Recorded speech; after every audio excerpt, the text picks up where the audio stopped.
Hello friends, आज हम बात करते हैं इस वीडियो में रोबोटिक सर्जरी के ऑप्शंस पेट के कैंसर में। मेरा नाम डॉक्टर प्रवीण कम्मार है। मैं कैंसर सर्जन हूं और डाइजेस्टिव सिस्टम कैंसर्स मेरा स्पेशलिटी है। मेरे स्पेशलिटी में मैंने 5000 से भी ज़्यादा सर्जरीज़ की हुई हैं। मेरा एक्सपर्टीज़ ओपन सर्जरीज़ में भी है, लैप्रोस्कोपिक और रोबोटिक सर्जरीज़ में भी है।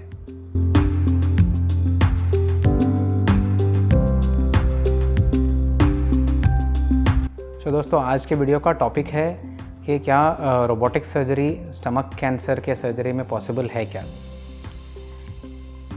सिंपल आंसर ये है कि हाँ। आइए जानते हैं कि कहाँ कहाँ पे ये रोबोटिक सर्जरी से हमें मदद मिल सकता है और इससे क्या फ़ायदा होता है। रोबोटिक सर्जरी रिसेंटली अभी इंडिया में सब जगह पे अवेलेबल हो रहा है, मेजर सिटीज़ में। और अगर आप जानते हो तो कई सारे मेट्रोपॉलिटन सिटीज़ के कई सारे हॉस्पिटल में रोबोटिक सर्जरी का फैसिलिटी रहता है। तो ये जानना ज़रूरी है कि लोगों में एक मिसकंसेप्शन है कि रोबोटिक सर्जरी में एक रोबोट सर्जरी करता है। ये एक बहुत बड़ी गलतफहमी है। रोबोट का मीनिंग ही ये है कि एक मशीन जो एक ह्यूमन, एक इंसान कंट्रोल करता है। तो ठीक जैसे इसका डेफिनेशन है, उसके प्रिंसिपल के हिसाब से रोबोटिक सर्जरी में भी सर्जन ही ऑपरेट करता है, बट एक रोबोट की मदद से।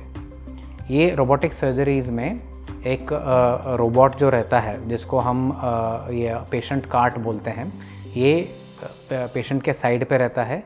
जो भी ऑपरेटिंग इंस्ट्रूमेंट्स है इससे कनेक्टेड रहते हैं और ये जो पूरा सेटअप है इसको सर्जन एक दूसरे जगह पे बैठ के, जिसको हम सर्जन्स कंसोल बोलते हैं, उसमें बैठ के रिमोटली कंट्रोल करता है और इसको ऑपरेट करता है।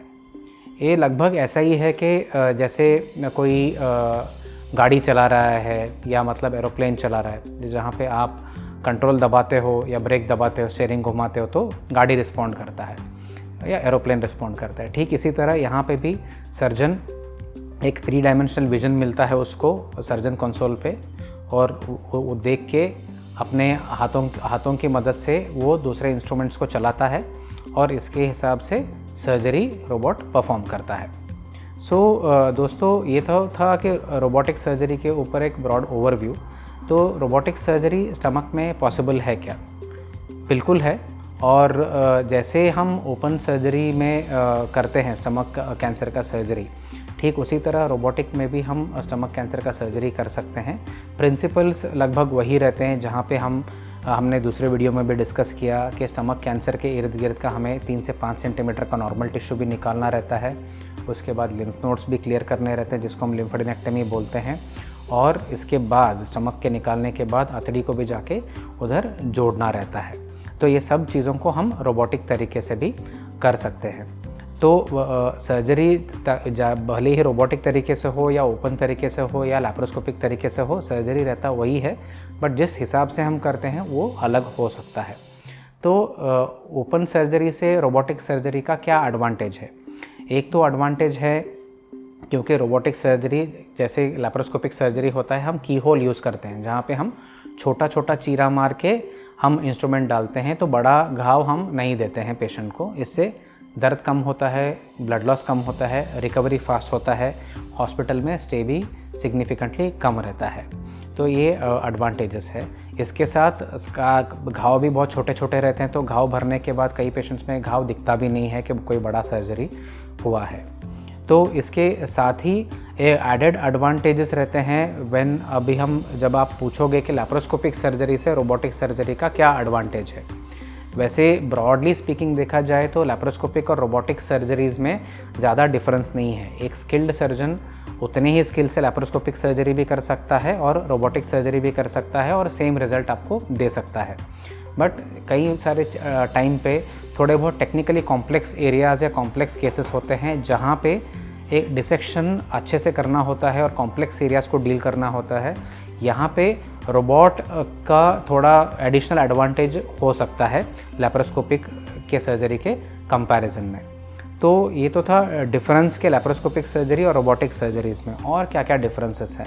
रोबोटिक सर्जरी थोड़ा लंबा समय ले सकता है क्योंकि हमें सेटअप सब कुछ रेडी होने के बाद, पेशेंट को एनेस्थीसिया देने के बाद रोबोट को लेके आना रहता है और रोबोट को इंस्ट्रूमेंट के साथ कनेक्ट करना रहता है और इसके लिए एडिशनल टाइम जाता है। और क्योंकि रोबोट नया टेक्नोलॉजी है और इसके इंस्ट्रूमेंट्स थोड़े कॉस्टली हैं, तो एडिशनल कॉस्ट थोड़े इंस्टीट्यूट में लग सकता है, इसका हमेशा हमें ध्यान रहना चाहिए। तो इन दोनों पॉइंट्स के मद्देनज़र रखते हुए हमें ये देखना पड़ता है कि कौन से पेशेंट में रोबोटिक सर्जरी सूटेबल है या कौन से पेशेंट में रोबोटिक सर्जरी सूटेबल नहीं है। कॉस्ट भी देखना पड़ता है, टाइम कितना जाएगा वो देखना पड़ता है और एडवांटेजेस क्लियरली है क्या नहीं ये देखना पड़ता है। तो दोस्तों ये था in short discussion about robotic cancer surgery for stomach cancer. पक्का ये पॉसिबल है एंड जहाँ पे ये एक्सपीरियंस है, जो आपके ट्रीटिंग डॉक्टर को अगर रोबोटिक सर्जरी का एक्सपीरियंस है स्टमक कैंसर के सर्जरी के प्रति, तो ये डेफिनेटली ये एडवांटेजेस आपको हो सकता है। अगर ऐसे डॉक्टर्स आपको ये सुझाव करते तो आपको डेफिनेटली ये रोबोटिक कैंसर सर्जरी कंसिडर करना चाहिए। ये टॉपिक के ऊपर आपको और भी डाउट है तो हमें आप कमेंट्स में लिख के बता सकते हैं, हम डेफिनेटली ये डाउट्स को क्लियर करने की कोशिश करेंगे। Thank you.